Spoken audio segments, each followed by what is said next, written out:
పూజకు కొన్ని నియమాలున్నాయి.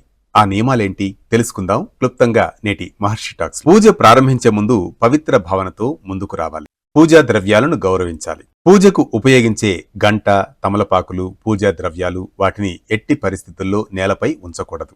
ఒక పళ్ళెంలో ఉంచుకోవాలి. కొంతమంది పువ్వులను తుంచి పూజకు వాడుతూ ఉంటారు. ఇది నిషిద్ధం. దీని ద్వారా ప్రతికూల ఫలితాలు సంభవించే అవకాశం ఉంది. అందువల్ల పూజకు ఉపయోగించే పుష్పాలను ఎట్టి పరిస్థితుల్లో తుంచకూడదు. పూజను పవిత్ర భావనతో, ప్రశాంత వదనంతో, ఏకాగ్రతతో నిర్వహించాలి. పూజకు ఉపయోగించేటప్పుడు కుడి చేతినే ఎక్కువగా ఉపయోగించాలి. ఎడమ చేతిని సపోర్ట్ గా పెట్టుకోవాలి. పూజను హడావిడిగా ముగించకూడదు. సమయం ఆసన్నమైంది అని హడావిడిగా పూజను చేయకూడదు. పవిత్ర భావనతో, ప్రశాంత వదనంతో పూజను ముగించాలి. అప్పుడే పూజ ద్వారా లభించే ఆ అనుగ్రహం మనకు కలుగుతుంది. ఇది పూజలో ఉన్న కొన్ని నియమాలు. ఇలాంటి మరిన్ని అంశాల కోసం యూట్యూబ్, ఇన్స్టాగ్రామ్లలో సబ్స్క్రైబ్ చేసుకోండి. మహర్షి టాక్స్ మీ ఆర్కే కొత్తకోటతో. మన సంప్రదాయాలు, ఆచారాలు, పండుగలు, పర్వదినాలు వీటన్నిటి కోసం మీ మొబైల్లో డౌన్లోడ్ చేసుకోండి వేటు న్యూస్.